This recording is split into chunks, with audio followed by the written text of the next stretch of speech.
नमस्कार, आप देख रहे हैं BSTV और मैं हूं आपके साथ विवेक पांडे। तमनार पर रोष, आखिर क्यों बढ़ा आक्रोश? दरअसल जिस प्रकार से तस्वीरें सामने आई वो बहुत सारे सवाल खड़े करती हैं।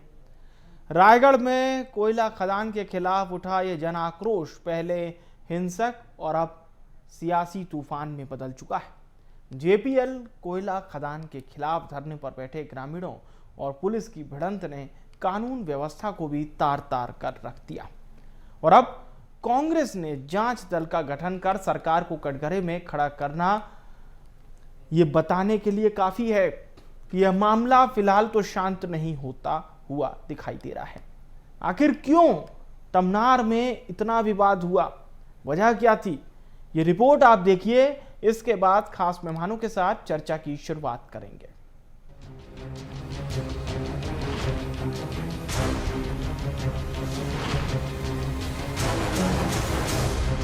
इन तस्वीरों को जरा ध्यान से देखिए।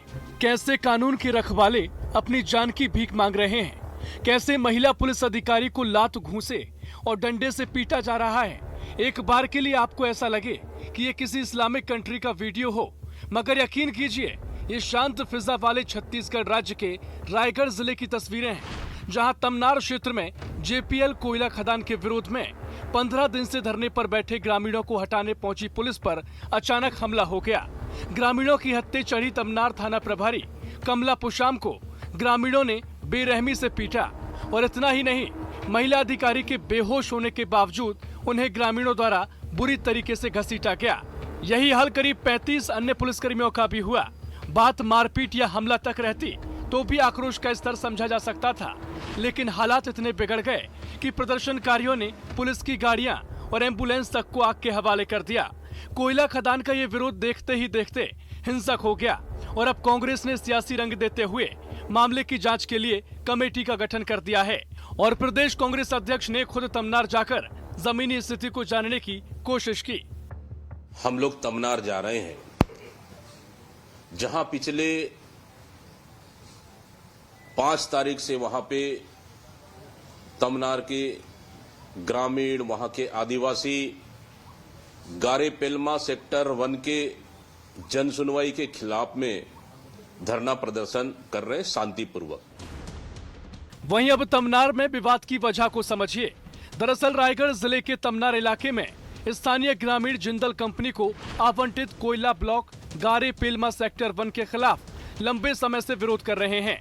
वे इस परियोजना के कारण अपनी जमीन खो देने, पर्यावरण पर असर और सामाजिक आर्थिक नुकसान को लेकर चिंतित हैं और ये चिंता पहले धरना, फिर प्रदर्शन और अंत में हिंसक झड़प में बदल गई, जिसे लेकर सूबे में जमकर सियासत हो रही है। पूरे मामले में कांग्रेस द्वारा जांच दल बनाए जाने पर निशाना साधते हुए बीजेपी की ओर से डिप्टी CM अरुण साव ने कहा, सरकार ने घटना की जांच का ऐलान कर दिया है। जांच रिपोर्ट आने पर सब कुछ स्पष्ट हो जाएगा। देखिए, जिस प्रकार से वो घटना हुई है, माननीय मुख्यमंत्री जी ने जांच का निर्देश दिया है। जांच पर जो तथ्य स्पष्ट हो जाएगा। जांच हो रही है, जांच में क्या मिलता है उसके आधार पर आगे की कार्रवाई होगी। ऐसा नहीं है कि तमनार को लेकर पहली बार कोई विवाद हुआ हो। इससे पहले भी पेड़ कटाई के विरोध में कांग्रेस प्रदर्शन कर चुकी है, तो वहीं सरगुजा के रामगढ़ की पहाड़ी को लेकर भी विवाद की स्थिति बनी हुई है। इन सब के बीच अरावली पर्वत श्रृंखला को लेकर चल रहे विवाद पर सुप्रीम कोर्ट ने बड़ा फैसला लेते हुए अपने ही पिछले आदेश पर फिलहाल रोक लगा दी है। मामले की अगली सुनवाई 21 जनवरी को सुनिश्चित की गई है। ऐसे में तमनार के विवाद का अंत कहां होगा, ये तो भविष्य की गर्त में छुपा है। फिलहाल तो तमनार ने सर्दी के इस मौसम में राजनीतिक तपिश को बढ़ा दिया है। करिश्मा सोनी, BSTV, रायपुर। इस मामले में दो पक्ष हैं तो दो दलीलें हैं। कंपनी का पक्ष है कि बिजली उत्पादन से देश को फायदा, स्थानीय रोजगार, CSR के तहत स्कूल, सड़क और अस्पताल। ग्रामीणों और आंदोलनकारियों का पक्ष ये है कि जंगल और जमीन अपूरणीय है, स्वास्थ्य और आजीविका खतरे में है और विकास की कीमत बहुत ज्यादा है। पर ये बातें तो तब की थी ना, जब हिंसा की तस्वीरें सामने नहीं आई थी। अब तो हिंसा हो गई है, तो ये बातें भी समझेंगे और हिंसा क्या प्रभावित कर रही है, कितना प्रभावित कर रही है स्थिति को, ये भी समझते हैं। 3 खास मेहमानों के साथ शताब्दी पांडे जी जुड़ रही हैं, प्रवक्ता हैं बीजेपी से। अभिनय दुबे जी जुड़ रहे हैं, प्रवक्ता हैं कांग्रेस पार्टी से। छत्तीसगढ़ के वरिष्ठ पत्रकार सम्मानीय बाबूलाल शर्मा जी भी हमारे साथ जुड़ चुके हैं। सभी मेहमानों का बहुत स्वागत है। शुरुआत करते शताब्दी जी आपसे। लॉ एंड ऑर्डर पर बात होगी तो पहला सवाल तो आएगा, लेकिन बहुत सलीके से बात कि स्थिति इस वक्त वहाँ पर क्या है? क्या स्थिति अभी कंट्रोल में है? ये मामला हिंसा में बदल गया? स्थानीय लोगों की का जो रोष है वो अब बहुत ज़्यादा हो गया है। जी, निश्चित रूप से बहुत ज़्यादा रोष और आक्रोश ग्रामीण जनों में है और इसको कंट्रोल कर लिया जाएगा और दोषियों पर कार्रवाई भी होगी। ये सारी बातें हमारे सरकार की ओर से कही जा रही है। देखिए, मेरा ऐसा कहना है कि कांग्रेस को इस मामले में जो उन्होंने कमेटी गठित की और जो बयानबाजी कर रहे हैं वो नहीं करना चाहिए, क्योंकि अगर हम इतिहास देखें तो इस प्रकार की घटनाओं में, चाहे हसदेव का मामला हो, चाहे रायगढ़ का कोल ब्लॉक का मामला हो, कांग्रेस ने उस वक्त लाठियां चलाई और आज बयान चला रहे हैं। तो इसलिए सोचना चाहिए कि स्थिति कंट्रोल में कैसे हो, बल्कि ना बिगड़े इसकी ओर ध्यान देना चाहिए। तो स्थिति बिगाड़ने जैसे बयान नहीं देना चाहिए और कमेटी गठित करके वो जांच करेंगे। भी शासन है, शासन की ओर से इस पर कार्रवाई के निर्देश जारी कर दिए गए हैं। और जहां तक ग्रामीणों ने पुलिस अधिकारी महिला पर हमला किया है, निश्चित रूप से इसकी भर्त्सना की जाती है। ऐसा नहीं करना चाहिए। ठीक है, अभिनय जी, सियासत क्यों?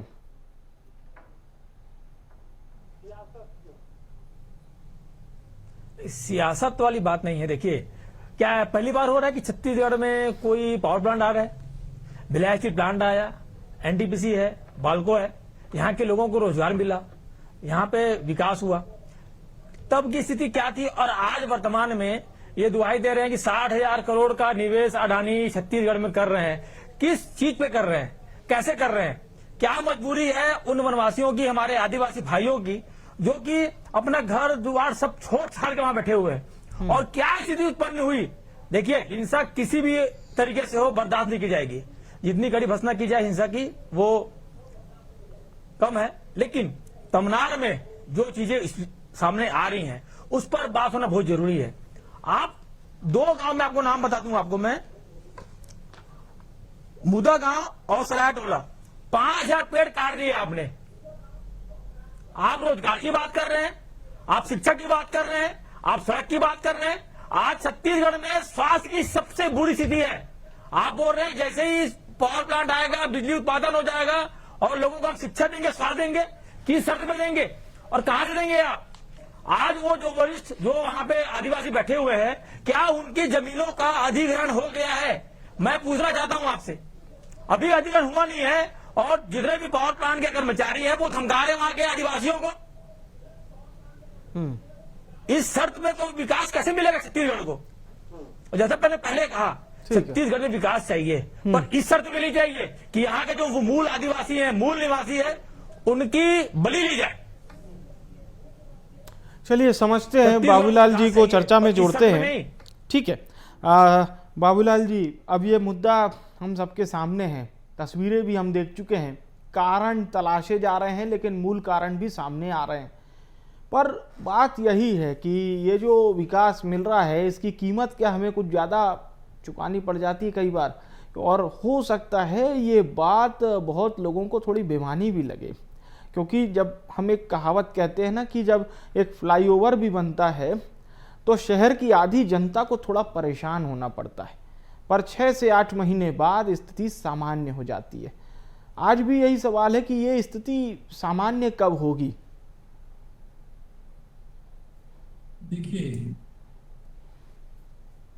25 दिन से गांव के लोग वहां बैठे हुए हैं, तो निश्चित रूप से मध्यस्थता करके जो है मैनेजमेंट से और उन बैठने वालों से चर्चा करानी चाहिए। चर्चा के माध्यम से इसका निराकरण निकालना था, लेकिन दबाव बनाया गया, उनको उठाने गए पुलिस उनको उठाने गई थी, हताशा और निराशा से गुस्सा फूटा और ये परिणाम आए। इसकी निंदा की जानी चाहिए, ऐसा होना नहीं चाहिए। लेकिन कारण भी बनता है, कारण भी कुछ बने हैं।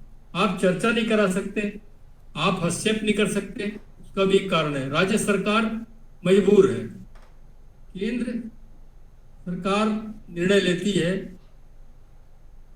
खदान के लिए, कोयला खदान के लिए केंद्र सरकार का निर्णय होता है, अधिकार भी उनके पास।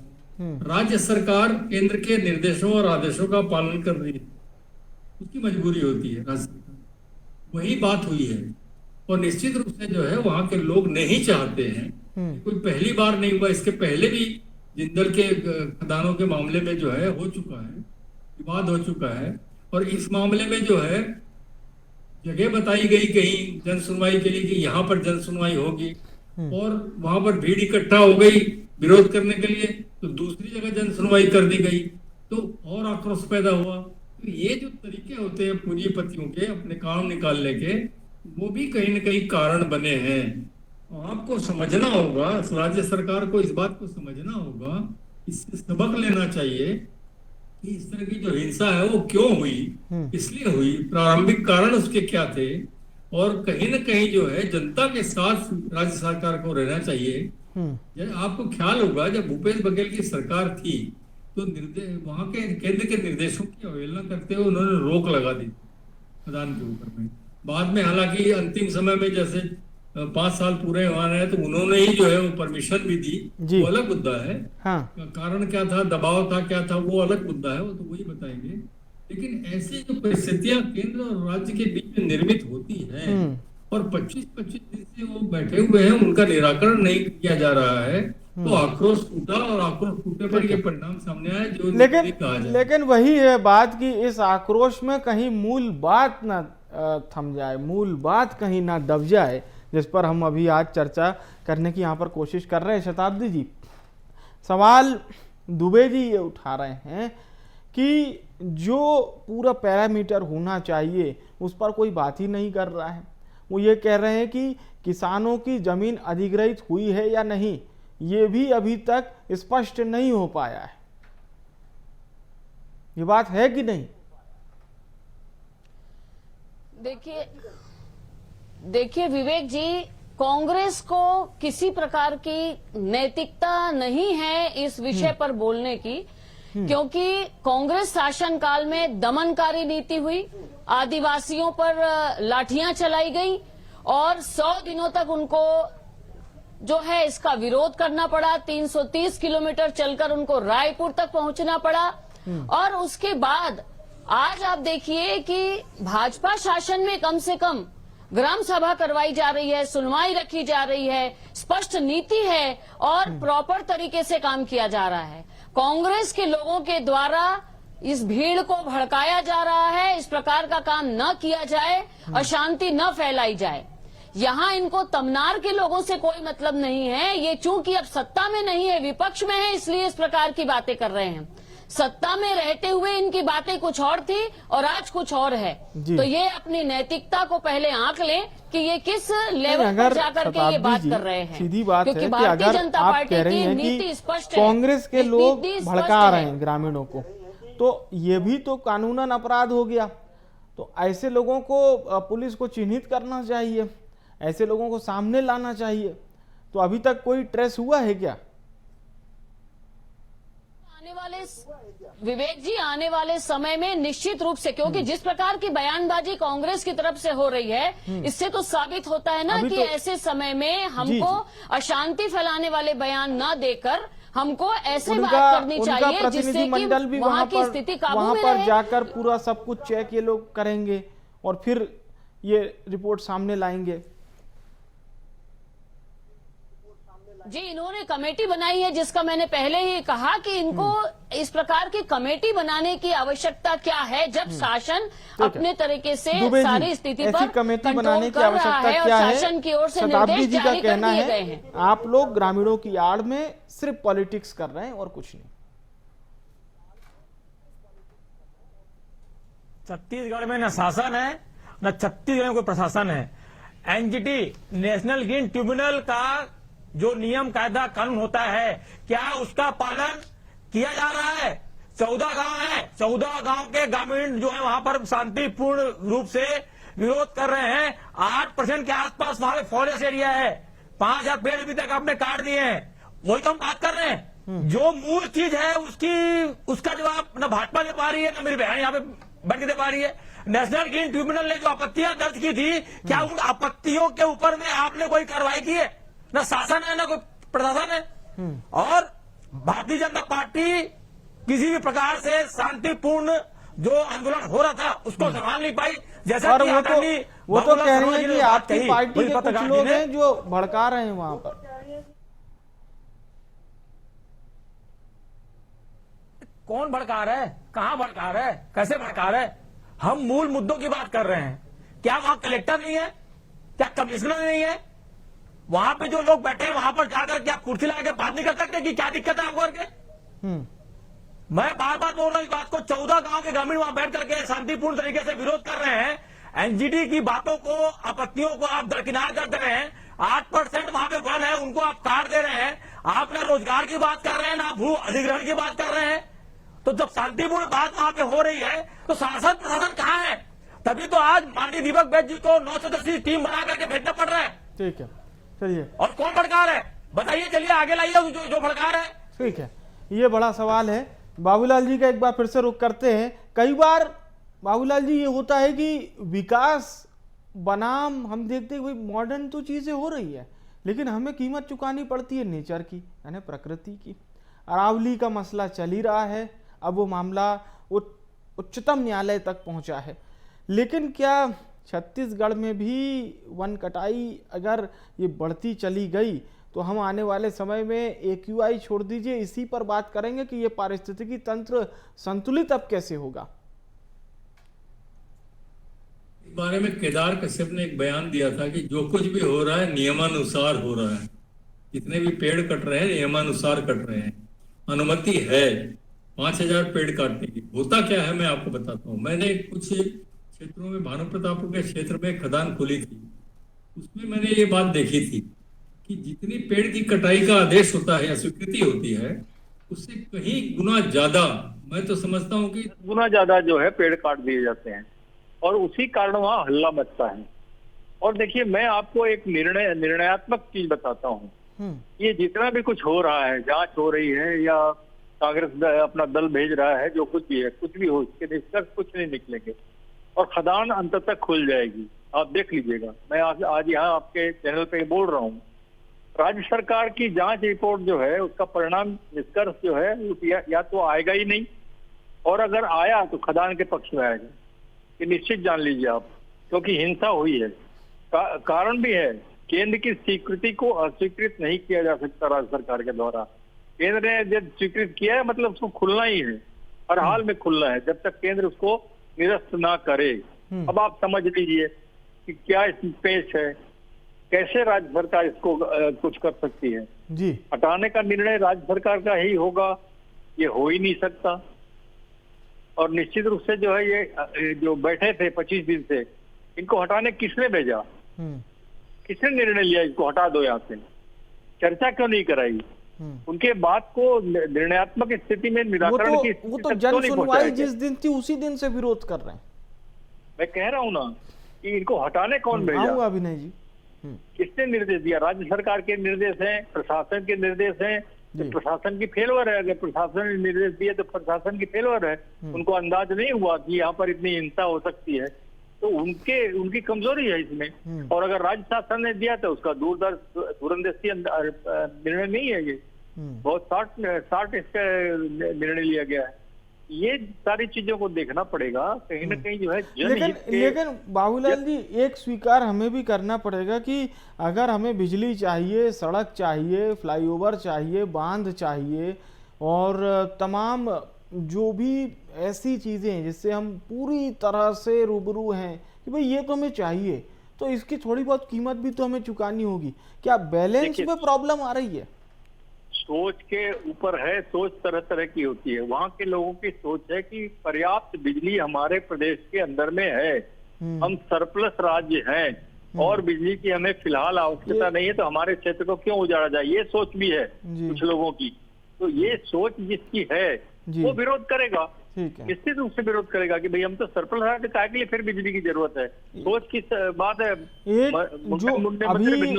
जो डेटा है अलग अलग दिमाग में अलग अलग बातें चलती है। जिंदल तमनार प्लांट का एक जो डेटा है ये कहता है कि 3400 मेगावाट की कुल क्षमता और ये कई राज्यों को बिजली देने के लिए काफी बड़ी क्षमता है, यानी कि बहुत अहम ये प्लांट है जिस पर हम अभी चर्चा कर रहे हैं। पर हमारी बात हो रही है हिंसा पे। एक बार फिर से शताब्दी जी का रुख करते हैं। शताब्दी जी, अब देखिए विकास से किसी को परहेज नहीं है, लेकिन कहीं ना कहीं फेवर में लेना होगा उन ग्रामीणों को जो विरोध कर रहे हैं। निश्चित रूप से सरकार की ओर से जो प्रतिनिधि गए थे उन्होंने समझाइश दी है, समझाने की कोशिश की है। यहाँ तक कि जिस टीआई के ऊपर में ये जो ग्रामीण महिलाओं ने हाथापाई की है उसने भी अनुनय विनय किया है, समझाइश दी है। लेकिन आप भी समझते हैं, हम भी समझते हैं कि जब भीड़ तंत्र आ जाता है तो वहां पर कोई भी तंत्र नहीं काम करता। और कहीं ना कहीं इनको ये गलतफहमी हुई है और इस गलतफहमी को अतिशीघ्र दूर कर लिया जाएगा। लेकिन फिर मैं वही कहूंगी कि कांग्रेस को कोई अधिकार नहीं है इस विषय पर किसी प्रकार की बयानबाजी करने का, क्योंकि हसदेव के समय क्या हुआ, कितने लोगों पर लाठियां चली, कितने दिनों तक उनको इसके लिए आंदोलन करना पड़ा। वहीं नो गो जोन पर भी आपने ध्यान नहीं दिया और फिर वहां पर आपने जो है उसको खोल दिया। इस प्रकार की बहुत सारी बातें कांग्रेस शासन में हुई। विधानसभा में भी प्रस्ताव पारित किया, उसका भी कोई उन्होंने जो है पालन नहीं किया। इस प्रकार की बहुत सारी बातें कांग्रेस शासन काल में हुई है और कांग्रेस शासन को समझना चाहिए कि जब ग्रामवासी एक साथ भीड़ में आकर के कोई बात को अंजाम दे रहे हैं तो ऐसे समय में लॉ एंड ऑर्डर के द्वारा उसको कंट्रोल करने दीजिए और फिर उनको समझाइश के बाद, जहां तक वो समझते हैं उनको समझाइश के बाद ही किया जाएगा। निश्चित रूप से विकास अगर करना है हमको अपने प्रदेश का तो कहीं ना कहीं सबको समझकर चलना पड़ेगा, तभी हम बिजली उत्पादन की ओर और इस प्रकार से ये कोल ब्लॉक की ओर हम आगे बढ़ पाएंगे।